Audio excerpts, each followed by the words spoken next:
Estimadas y estimados estudiantes, la Cátedra de Información en Salud de la Escuela de Ciencias Exactas y Naturales de la Universidad Estatal en Distancia le da la más cordial bienvenida al tema Sistema Musculoesquelético y Conjuntivo, que forma parte de la asignatura de Fisiopatología para la Codificación de Enfermedades. Mi nombre es Carolina Soto Aguilar y será un gusto acompañarlos en el recorrido que vamos a realizar. Como parte del conocimiento, es importante que recordemos que los trastornos musculoesqueléticos son afecciones que se ubican principalmente en huesos, articulaciones, ligamentos y músculos. Se relacionan mucho al uso repetido de una parte específica del cuerpo en donde se acrecienta la sintomatología y genera, por tanto, el trastorno. Algunos datos de importancia relacionados con los trastornos del músculo esquelético es que aproximadamente 1.710 millones de personas en el mundo sufren de padecimientos relacionados con esta causa, siendo el dolor lumbar la principal causa de discapacidad en el mundo. ¿Qué es lo que provocan estos malestares? Pues limitan la movilidad, las capacidades, destrezas, incapacitan al individuo para poder desarrollarse y participar a nivel social. También esos trastornos se relacionan con discapacidad, lo que puede ser que incremente a largo plazo. ¿Dónde radica la importancia de este tema para nuestro país? En el 2014 se determinó que las lesiones incapacitantes que principalmente se presentan son golpes, cortaduras, trastornos en general de músculo esquelético y no se ha identificado realmente cuál es el costo de acompañar, de atender estos procesos a nivel país. Además de la descripción de las patologías mencionadas anteriormente, se relacionan con el músculo esquelético de enfermedades inflamatorias. Dentro de estas, lo que son enfermedades agudas como la gota, la vasculitis, que son causadas por complejos inmunes. Se identifican dentro de las enfermedades agudas posibles causas endógenas como depósitos de cristales en distintas partes del cuerpo, como precausas exógenas como medicación, infecciones bacterianas o infecciones virales. Este tipo de enfermedad puede ser autolimitada ya que presenta una alta respuesta a medicamentos. Sin embargo, esta puede repetirse si la persona se expone al estímulo nuevamente. Dentro del grupo de enfermedades inflamatorias identificamos también a las enfermedades crónicas. Dentro de este gran grupo se identifica, por ejemplo, el lupus eritematoso sistémico o la artritis reumatoidea. La propagación es resultado de una respuesta exacerbada del sistema inmune y que se amplifica como parte de esta respuesta a este agente externo que se esté suscitando. Estas enfermedades o estas patologías son provocadas por autoantígenos y pueden provocar respuestas inmunitarias tanto celulares como humorales. Con respecto a la patogénesis de las enfermedades inflamatorias, se dan en tres procesos. Uno es la activación endotelial, en donde se activan citocinas que favorecen la adhesión de células inflamatorias como integrinas. ¿Esto qué es lo que provoca?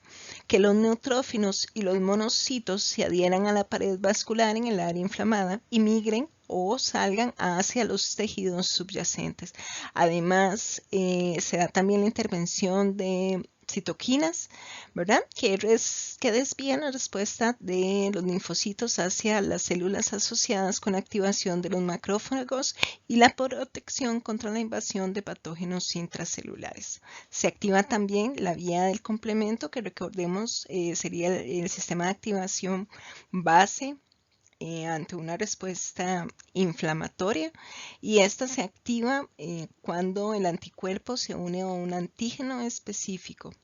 Esto entonces induce el reclutamiento y la activación de otras células inflamatorias en el proceso. Finalmente, tenemos a las células mielomonocítricas y formación del complejo inmune. Entre estas se identifican entonces los neutrófilos y los macrófagos. Estos activan una vía efectora que funciona para proteger o liberar al huésped. ¿Qué pasa con este proceso? Que liberan radicales libres y proteasas que en muchos de los casos pueden provocar lesiones en el tejido, en el medio extracelular, provocando también inflamación, ya que se acumulan en la zona. Interviene entonces un aspecto fundamental que es la citotoxicidad celular, que se puede identificar lo que es la citotoxicidad mediada por linfocitos, que en este caso estamos hablando de linfocitos T citotóxicos, en donde estos son capaces de eliminar a las células blanco. Este proceso se da cuando la destrucción de las células blancas supera la capacidad de renovar el tejido o puede dañarse esta función tisular. Puede darse también la citotoxicidad celular dependiente de anticuerpos. ¿Qué quiere decir esto? Que se da una destrucción por las células naturales de nuestro cuerpo, que es que esa célula blanco es recubierta con anticuerpos y entonces es eliminada. Y se puede dar también la diferenciación de tejido del huésped. Es una respuesta ante los mediadores inflamatorios. Estamos hablando, por ejemplo, de las citoquinas y las células T. Estas normalmente no están relacionadas con la respuesta inmunitaria. Sin embargo, pueden cambiar su forma, su función para generar una respuesta inflamatoria crónica. O sea, contribuyen en este proceso de inflamación que se ha iniciado. Estos procesos inflamatorios dan paso a las enfermedades reumáticas. En este apartado vamos a hacer mención de algunas patologías relacionadas con esta condición. Una de las primeras enfermedades que se relaciona es la gota, que se define por la inflamación de las articulaciones sinoviales inducidas por cristales que se sedimentan o son secundarios al incremento de ácido úrico. El incremento de ácido úrico debe ser mayor a 7 miligramos por decilitro y se relaciona también una función renal alterada. Se identifica principalmente en hombres que en mujeres. ¿Qué es lo que pasa entonces? Que se da un depósito de cristales en zonas, por ejemplo, articulares. Provoca entonces gran dolor, inflamaciones agudas de esas articulaciones. Como se visualiza en la imagen, se puede evidenciar principalmente lo que es una inflamación del dedo gordo del pie, conocido, ¿verdad? La parte media también del pie, del tobillo y la rodilla. Lo que pasa con la gota es que su patrón crónico, o sea, su presencia constante puede generar la destrucción de tejidos, puede presentar mucho más dolor y finalmente puede provocar la deformidad de la articulación. La fisiopatología de la gota específicamente se relaciona con la presencia de cristales de urato monosódico. La superficie de estos cristales se encuentra cargada de forma negativa y lo que hacen es estimular las respuestas inflamatorias agudas. Son activadores de la vía clásica del complemento, que es la respuesta inflamatoria. Al darse entonces esta activación, atraen neutrófilos a las zonas y se inicia todo el proceso de inflamación, lo cual induce a vasodilatación local, a dolor y a todo el proceso relacionado. Sin embargo, al hablar de esta patología, esta tiene una resolución bastante rápida, espontánea, que se completa en varios días y se da principalmente porque se demodula la respuesta inflamatoria a ese estímulo que inició el proceso inflamatorio. Este proceso se da en 5 fases, una que es la fagocitosis crónica eficaz que previene la activación de las células inflamatorias en un proceso inicial, luego el aumento de la entrada de calor y líquido, lo que altera las condiciones físicas y químicas y favorece por lo tanto la disolución de los cristales.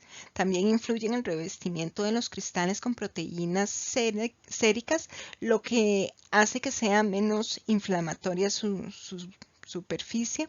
Además, permite la secreción de citocinas antiinflamatorias, por lo tanto van a inhibir el proceso de inflamación.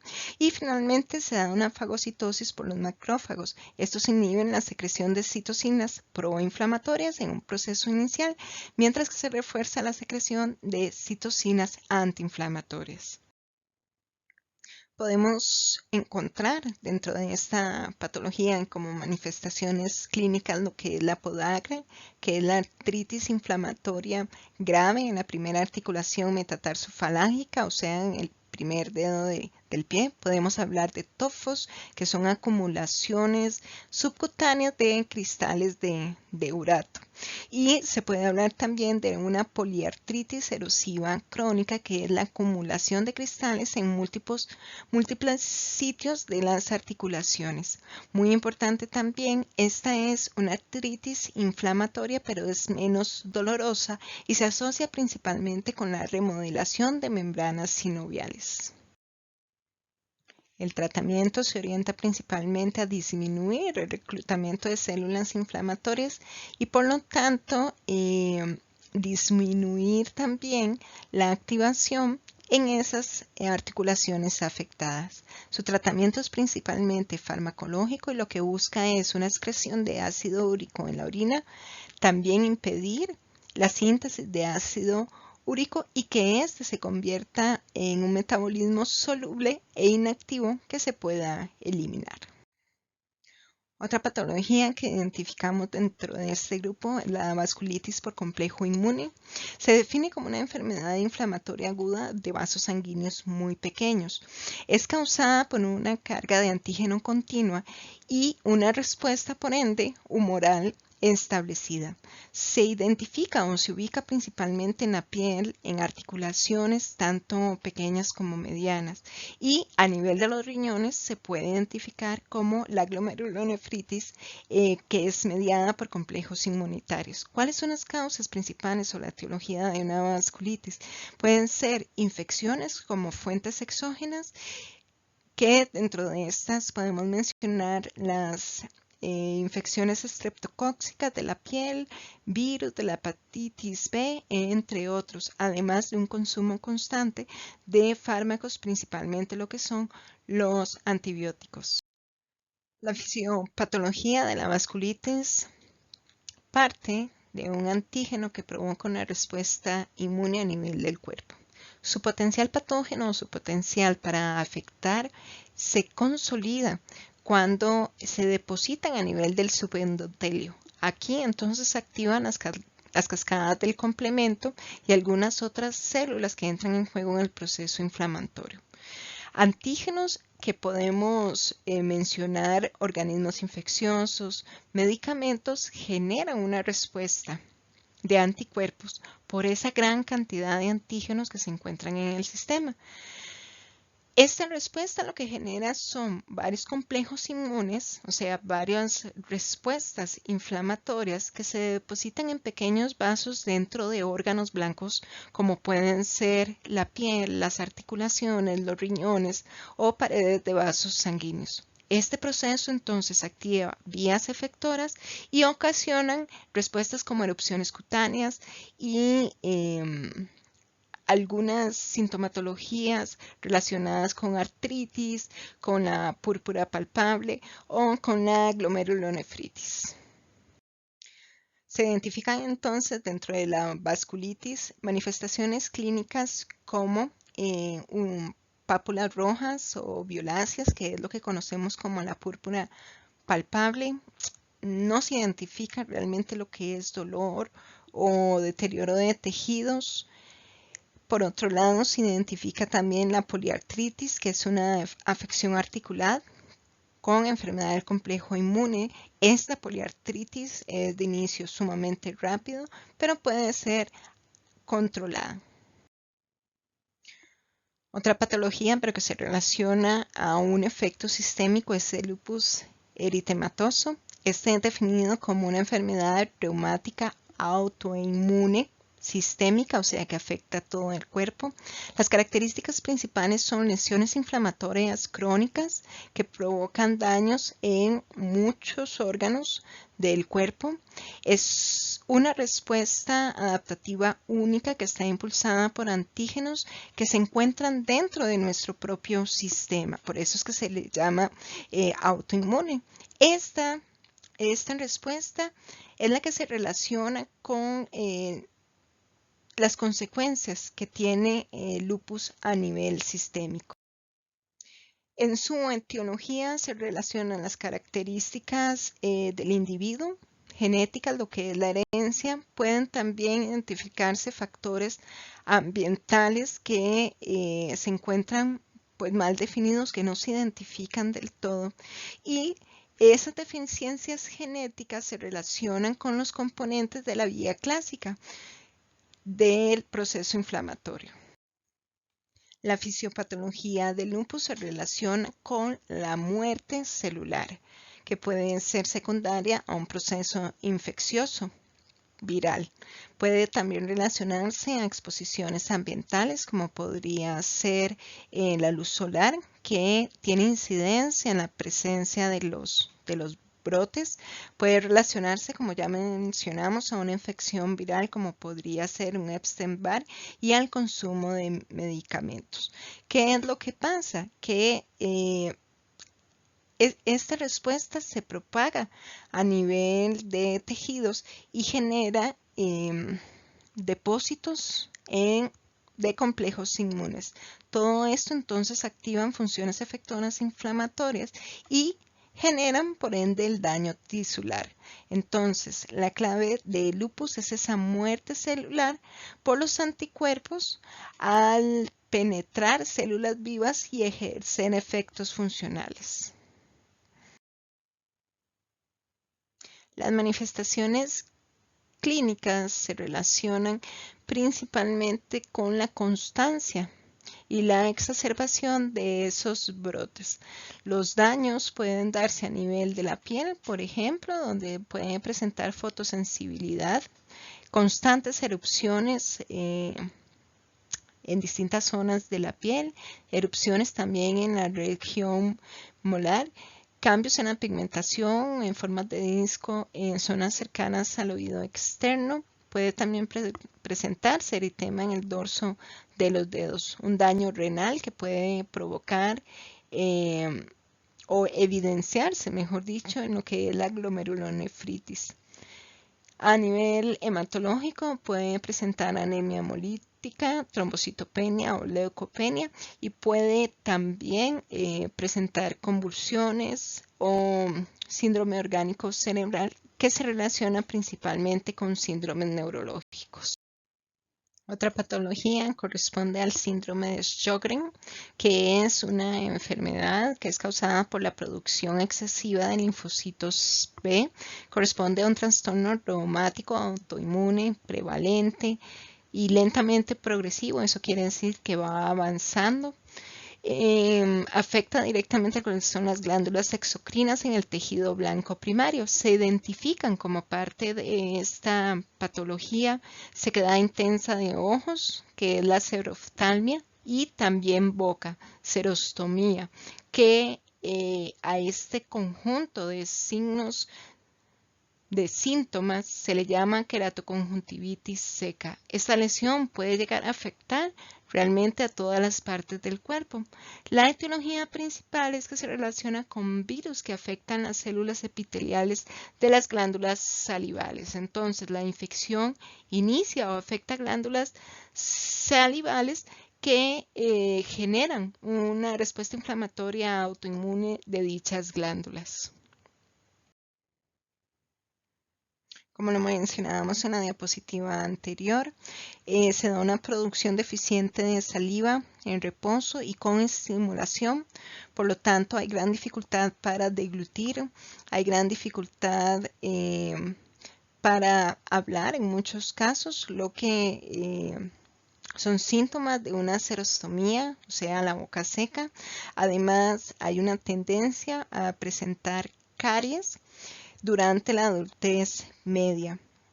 Por otra parte, se afectan también tejidos epiteliales, esto debido a la disminución de las secreciones y contribuyen con la sequedad de la zona. Por ejemplo, podemos hablar de piel y zonas como la vagina. A nivel de tracto respiratorio puede verse acompañado de ronquera o bronquitis recurrente y en casos de una activación inmunitaria muy grave, puede generar fatiga, artralgia, mialgia, fiebre o puede afectar también otros órganos como los riñones, los pulmones, las articulaciones y el hígado. Los tratamientos van orientados principalmente a mejorar esta sintomatología, por lo tanto se promueve también el consumo incrementado de líquido. Otra condición patológica de suma importancia es la artritis reumatoide. La artritis reumatoide es una entidad inflamatoria muy común a nivel nacional e internacional. Puede provocar muerte debido a una comprensión que se da a nivel de tronco encefálico. Este puede afectar lo que es la columna cervical, puede generar destrucción a nivel sinovial en cada una de las articulaciones y normalmente se identifica un factor reumatoide. Con respecto a la fisiopatología de la artritis reumatoidea, interfieren células de inflamación que destruyen la membrana sinovial de las articulaciones. Esta ocasiona inestabilidad muy dolorosa con comprensión y deterioro del sistema nervioso. Puede ser que se dé este deterioro o puede ser que no se dé. Otro aspecto importante es un tejido hipertrófico que comprime la médula espinal y las raíces nerviosas en los niveles que se encuentran afectados. Los tratamientos principales son antiinflamatorios y pueden utilizarse también fármacos antirreumáticos modificadores de la enfermedad. En cuanto a los síntomas, se encuentran presentes la afectación neurológica, un dolor cervical inespecífico y también una compresión creciente de la médula espinal que puede llegar a provocar mielopatías graves. Esta mielopatía puede afectar la locomoción de la persona, puede generar debilidad, parestesias o pérdida de capacidades y destrezas. Los estudios principales que se consideran son las radiografías de flexión y los laboratorios principalmente son analizar el factor reumatoideo, analizar también la velocidad de eritrosedimentación y hemoglobinas. Otra condición es la espondilitis anquilosante, que es un trastorno inflamatorio seronegativo crónico. Seronegativo quiere decir que no hay antígenos relacionados con el VIH. Este afecta principalmente el esqueleto axial y las articulaciones sacroiliacas, coxofemorales y por supuesto la columna. También presenta afectaciones fuera de esta área como son la aorta, los pulmones y la úvea. Algunos datos estadísticos nos indican que es una enfermedad que se presenta con una incidencia de 0.5 a 1 casos por 1000 personas, donde los hombres son los mayores afectados y en las mujeres se da una evolución mucho más lenta. Puede presentarse también a inicios de la vida adulta, sin embargo, también puede presentarse una espondilitis anquilosante juvenil en muchachos menores de 16 años. Como parte de las manifestaciones clínicas se ubican o se identifican dolor en los glúteos, talones y lumbalgia, presenta gran rigidez matinal que mejoran durante el día, pero que nuevamente reaparecen en la noche. Se relacionan también cambios a nivel de articulaciones sacroiliacas que ascienden hacia la columna. Además, se identifican pérdidas del movimiento y pérdida de la curvatura lordótica en segmentos cervicales y lumbares de la columna. Por otra parte, se presenta también una sinovitis en etapas iniciales que da paso a una fibrosis y anquilosis progresiva de articulaciones. Esto se relaciona principalmente a una fase de reparación. Los estudios para su diagnóstico son radiológicos principalmente. Posterior a abordar las enfermedades inflamatorias que afectan el músculo esquelético, ahondaremos en lo que son las enfermedades y trastornos de la columna lumbar. Dentro de este grupo de patologías tenemos a lo que es la hernia de disco, cuya definición es la salida prácticamente o desplazamiento del núcleo pulposo por un desgarro en el anillo fibroso, como se puede visualizar en esta figura. Si la hernia está situada más hacia los lados, habrá posibilidades en que se comprima la raíz nerviosa, las raíces nerviosas de salida.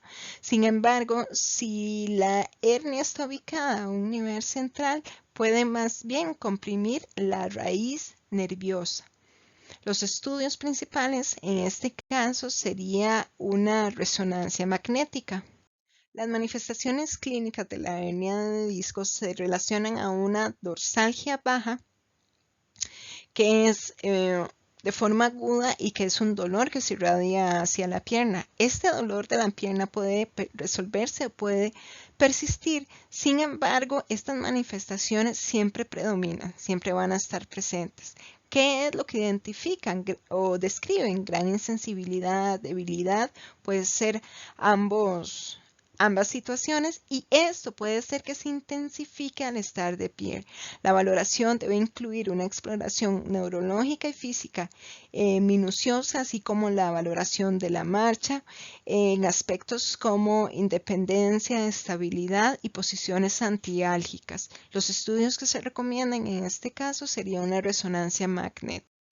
Otra patología de importancia es la estenosis raquídea, que es un cuadro degenerativo de la columna. Se relaciona con un estrechamiento del conducto, como se puede visualizar acá, o provocado también por trastornos inflamatorios o traumáticos. Los síntomas secundarios a esta condición van a depender de qué tan comprimido o estrecho se encuentre el conducto raquídeo, y su definición principal es el estrechamiento del conducto raquídeo, que se relaciona a la acumulación de material degenerativo expansivo como la hipertrofia del ligamento amarillo. Puede darse presencia de osteofitos, de hernias o protuberancias discales. Las manifestaciones clínicas se relacionan con un dolor que se irradia hacia el glúteo y hacia la pierna, acompañados de síntomas como insensibilidad, debilidad, pesadez, fatiga a nivel de extremidades y gran dificultad en la marcha. Se presenta también un dolor radicular notable de las piernas, incluso en el reposo, quiere decir hacia una zona específica del miembro. El estudio que se recomienda de igual manera es la resonancia magnética. Otra de las patologías de gran incidencia son los tumores de columna, los cuales en muchos casos corresponden a metástasis tumorales secundarias, por ejemplo, a cáncer de próstata, mama o pulmones. Según la estadística, un 80% corresponde a este tipo de metástasis. Otros pueden ser un tumor primario benigno, que sería un hemangioma, y las manifestaciones iniciales es una dorsalgia, un dolor de la zona. Dentro de las manifestaciones clínicas, algunas generalidades importantes es que la metástasis constituye una masa tumoral más común en la columna e incluye tumores de próstata, de mama, de pulmones y tiroides, como lo habíamos mencionado, cuyos signos y síntomas son la dorsalgia. Puede ser aguda o crónica, puede empeorar por la noche y puede también incrementarse si la persona carga cierto peso. Síntomas neurológicos puede presentarse si hay comprensión de los elementos nerviosos o se acompaña de alguna fractura patológica que comprime de igual manera los nervios. Algunos síntomas que también deben considerarse son fiebre, sudoración nocturna, pérdida de peso. Los estudios que se utilizan en este caso son las tomografías computarizadas, la resonancia magnética, además de una biometría hemática con recuento diferencial, medición de concentraciones, por ejemplo, de calcio, de magnesio, y muy importante, las pruebas de función hepática. Dentro de las afecciones relacionadas con la deformidad de la columna, podemos hablar de la escoliosis. La escoliosis son desviaciones laterales de la columna de la línea vertical. Se consideran normales cuando hay una desviación de 10 grados o mayor. Muy importante, se conocen asimetrías espinales, desviaciones menores de 10 grados que no necesitan vigilancia. La escoliosis normalmente se detecta de una forma accidental, en donde se identifica tal vez por parte de los padres alguna asimetría en sus hombros, en sus piernas, y esta condición requiere un seguimiento debido a que es un trastorno progresivo. El estudio principal para esta condición es una radiografía frontal y lateral. Dentro de este grupo de trastornos que afectan al nivel musculoesquelético podemos hablar de las lesiones del segmento superior de la columna cervical. Estas normalmente se acompañan de afecciones neurológicas. Dentro de este grupo podemos hablar de la disociación atloido-occipital, que corresponde a la pérdida de la continuidad de la unión entre el cerebro y las vértebras. Podemos también hacer referencia a lo que es la subluxación o la luxación completa en las articulaciones del cuello. Esta condición es una condición totalmente letal. Sin embargo, es sumamente importante que conozcamos también de su existencia. Se puede hacer referencia también a fracturas de la vértebra C1, en donde se da una lesión directamente a nivel del atlas, provocada por una fuerza de extensión, o puede ser que también no haya un factor externo desencadenante. Además, podemos hablar de luxaciones y subluxaciones del atlas y del axis. Dentro de este podemos hablar de una subluxación rotatoria que se presenta principalmente en niños cuyas causas pueden ser traumatismos mínimos o pueden ser situaciones que se den de forma espontánea. Podemos hablar también de la ruptura del ligamento transverso, que es una lesión por flexión, y el diagnóstico se relaciona principalmente con radiografías. Finalmente, dentro de este grupo podemos hacer referencia a lo que es la fractura de la apófisis odontoides, que provoca o es, mejor dicho, provocada por traumatismos de alta velocidad, cuyo daño se da por una flexión de las estructuras. Dentro de este grupo de patologías podemos hacer referencia a las lesiones del segmento inferior de la columna cervical. Podemos identificar lo que son las lesiones por flexión comprensiva, que es desplazamiento del hueso, con la consecuencia de una lesión neurológica si este hueso afecta al conducto raquídeo.